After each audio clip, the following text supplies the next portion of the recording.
Joining us now, my friend, Governor Bob McDonnell. Governor, how are you, sir? Hey, Laura, great to be on with you. How are you? Happy New Year.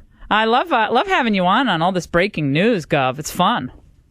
Well, I don't know how you schedule that in conjunction with all these other announcements, Laura. You do a great job. You know stuff nobody else does. Yeah, well, Governor, first of all, we have to get into this Keystone deal with you because it's just it gives fodder to those people who believe that there are people in the Obama administration who are trying to tank the economy and trying to keep jobs from being created. We'll get into that in just a moment. But your friend Rick Perry drops out of the race just a few moments ago. The story broke, and now he is set to endorse Newt Gingrich.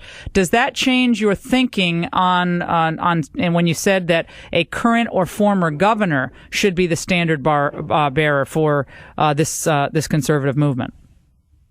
Oh, Rick Perry's a great governor. He and I compete regularly for who's going to be the best job creator, and he's beat me. I've beat him, but he's a great leader. He's a man of deep principle and faith, and I respected the way he handled things during the course of the campaign. And I guess he just felt that the traction just wasn't there. I'm surprised. I thought he would stay in through the South Carolina vote, but Rick knows when I think that his decision needs to be made. So. Anyway, for me, I will now evaluate what I should do next. I have said, when I look at the abysmal leadership in Washington with this president, that the kinds of things we need are people who are decisive, who won't make excuses, who will lead, especially on fiscal issues and job creation issues. That's what governors do. We have to balance budgets, and so I've always been predisposed to a governor, current or former. So I'm going to reassess today. I did not know until just a few minutes ago that Rick was dropping out, so I'll do an assessment today. And when you heard or saw clips, if you didn't watch the entire debate on Tuesday, it startled and concerned a lot of people. And I like Mitt Romney a lot. I've endorsed him in 2008. But of course, we're thinking about how this general election is going to go down, given what we're seeing from the Obama machine already. Charles Krauthammer on Fox a couple of nights ago, Governor, again, I don't think he's any big fan of Newt Gingrich's, but he said this. He simply doesn't have the capacity to explain with some color and sort of force conservative ideas. He's a businessman. He looks like he's chairing a meeting of the board. He's a competent guy. But he basically said he's not the one to make the conservative closing argument on key issues. What do you think of his assessment?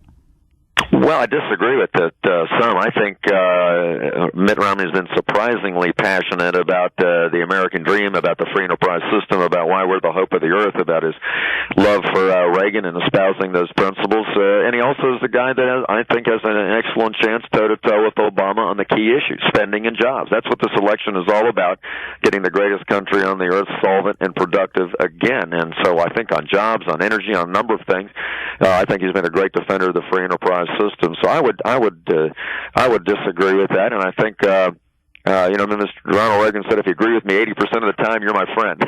and I think for us conservatives, it's certainly at least 80% with Governor Romney. And what about the tax return issue? What about the tax return issue? Even his surrogate, Chris Christie, looked exasperated on the Today Show yesterday, saying these things have to be released. And now it's offshore Cayman Islands holdings, which again I don't think there's any problem with that because it's well within the limits of the law, and he's doing what capitalists do. He's using his money to make more money. So I don't have a problem with that. But nevertheless, the handling of this issue of the tax returns, do you think it's been done well?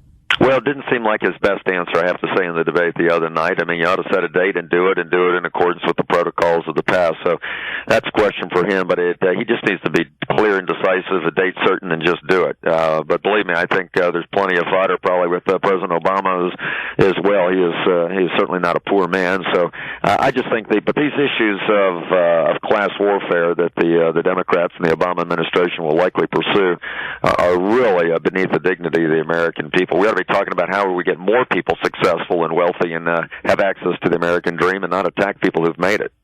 And the dirty politics nature of so much of this is it turns people off, yet it also captures individuals' attention, right, when they're busy with their lives. And so now this Marianne Gingrich's interview coming out tonight on ABC. Your take on this type of late hit against Gingrich?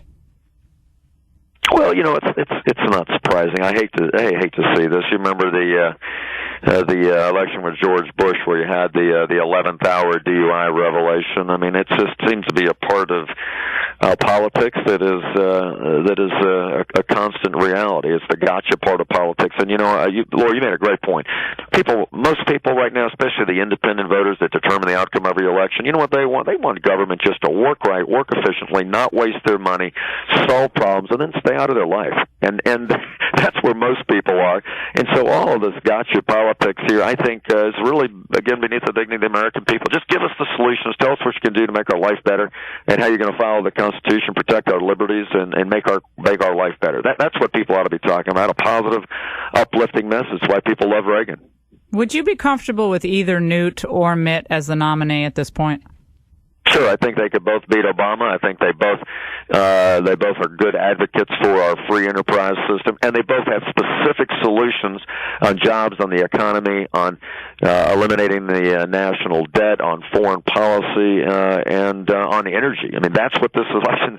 That's what these elections are going to be about, and I think either one of them would do well. Governor Bob McDonnell's with us on the Laura Ingraham Show, governor of the great Commonwealth of Virginia. Governor, the president sent shockwaves through not just the energy sector, but through, I think, the working class of the United States yesterday with this decision to say no to the Keystone Pipeline. Your take?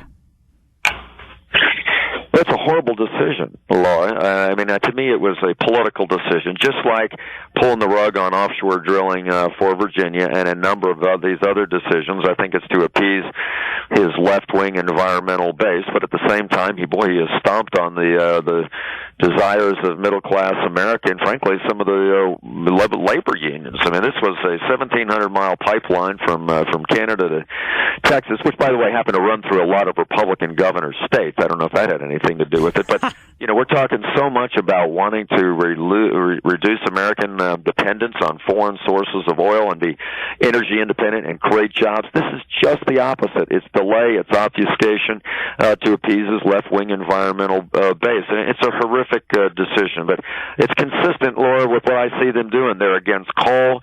They've fought fracking for natural gas. They will not create a suitable storage facility for nuclear energy waste. Now they're killing the pipeline. They don't want offshore drilling. Laura, that's 95% of American energy, electricity generation. They don't want. I mean, it's a horrific policy, and it's one more reason why we need a new president.